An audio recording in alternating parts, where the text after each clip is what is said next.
Сингапурыг авилгачдын үүрээс салгаж Азийн санхүүгийн төв болгосон түүх. Өдгөө дэлхийн улс орнуудыг хөгжлөөрөө түүчээлэн байгаа Сингапур улс нь сая жуулчид бизнес эрхлэгчдийн хүслэн болсон газар билээ. Сонирхолтой нь ердөө хэдхэн жилийн өмнө энэ улсын ард иргэд маш ядуу амьдарч байлаа. Улс төрч Ли Куан Юугийн хийсэн өөрчлөлт Сингапурыг ядуурлаас гаргаад зогсохгүй дэлхийн хамгийн өндөр хөгжилтэй орнуудын нэг болгожээ.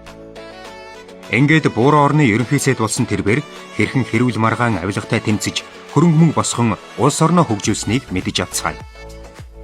1. Авилгатай тэмцэн нь. Танил тал харах, авилга авах зэрэг нь төрийн хүнд сурталын тогтолцоог нөхцөлдүүлэгч гол хүчин зүйл билээ. Сингапурын эдийн засгийн хөгжлийг авчирсан Ли Куан Ю авилгатай тэмцэхийн тулд чи маш хэрцгий байх хэрэгтэй. Хээл хахуул авсан л бол хамаатан садан найз нөхдөөч илчлэхэд бэлэн байх хэрэгтэй хэмээн цаг үргэлж хэлдэг байжээ. Тийм ч учраас Ли Куан Ю ерөнхий сайд болсныхон дараа авилгыг бүр мөсөн дарахаар шийдэж хэнд ч өршөөлгүй хатуу хандсан юм. Хэд хэдэн сайд төрийн албан тушаалтнууд хахуул авсан хэрэгээр шоронд орсноос гадна түүний өөрийн дотны анд нь авилгын хэрэгээр олон жилийн ял эдэлжээ. Өнөөдөр Сингапурын төрийн өндөр албан тушаалтнууд хээл хахуулаас ангид байх, эрх мэдлээ уруулан ашиглахгүй байх үднээс өндөр цалин хөлс авдаг. Түүнчлэн тус улсын хэвлэл мэдээллийн хэрэгслийн бие даасан байдал нь улсыг дөрөв дэх эх гүрэн болох хөшүүрэг гэж үздэг. Сэтгүүлчид нь улс төрчид бизнесмэнүүдийн ар гэр найз нөхөд орлого зарлага, амьдралын хэм маягийг чөлөөтэй хянаж олон нийтэд дэлгэж байна. Ингэхдээ тэд хэд хангалуун амьдарч буй төрийн албан хаагчдад анхаарлаа хандуулдаг. Хахуул авсан, хамаатан саднаа ажилд авсан, эрх мэдлээ уруулан ашигласан гэх зэрэг зөрчил гаргасан төрийн албан хаагч нэр хүнд албан тушаалаа алдахаас гадна шоронд хоригдож хэдэн зуун мянган долларын торгуул төлж юучгүй үлддэг. Та авилгатай тэмцмээр байна. Тэгвэл эхлээд ойрын 3 найзыгаа барьж өг. Таач тэдч яагаад гэдгийг мэдэх болно. Энэ үг нэг хэсэгтээ Сингапурын ард иргэдийн амны үг болтлоо нийгэмд тархаж байжээ. Үндэсний эцэг гэгддэг Ли Куан Ю улс төрчдийн хувьд улсын хөрөнгийг эдэж гэр бүл найз нөхдөөрөө баяжаад энэ улсаас явах. Эсвэл ард түмэндээ чин шударгаар үйлчилж улсаа дэлхийн хамгийн өндөр хөгжилтэй улсын игнэнд авчрах гэсэн хоёр зам байдаг гэж үзжээ. Тэрээр хоёр дахь замыг сонгон дэлхийд дуурсагдах амжилттай улс төрч болж эх орноо хөгжлийн оргилд хүргэж чадсан юм. 2. Өршөөлгүй ялын систем. Ли Куан Юг хатуу бөгөөд шудраг удирдагч гэж үздэг. Тийм ч учраас Сингапурын хууль шүүхийн байгууллага маш хатуу тогтолцоотой болсон байна.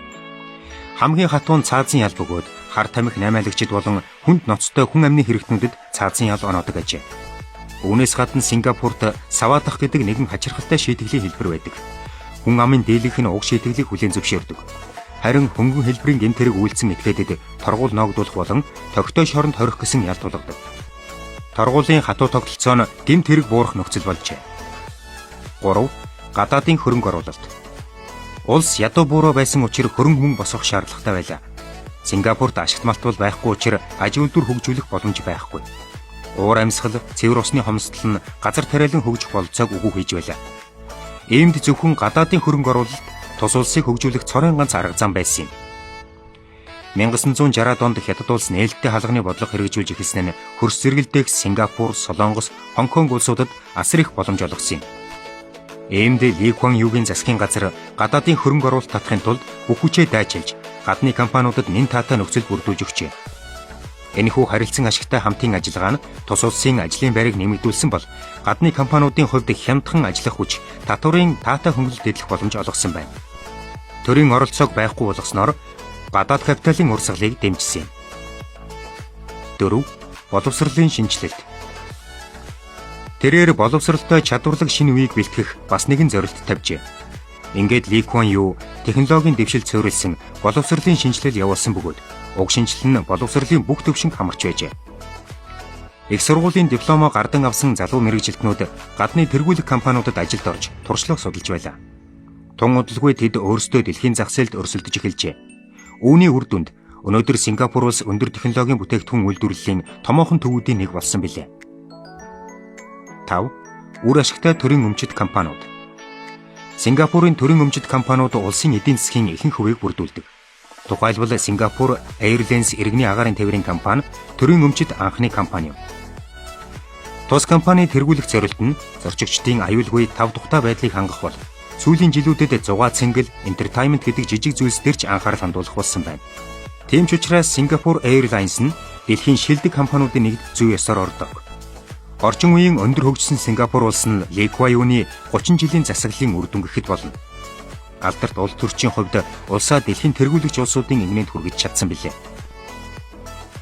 Сингапурын ард түмний үндэсний эцэг гэгддэг Lee Kuan Yew нь их оронч үзэлтэй бусдад үлгэр дуурайлал болсон гарамгай удирдагч юм.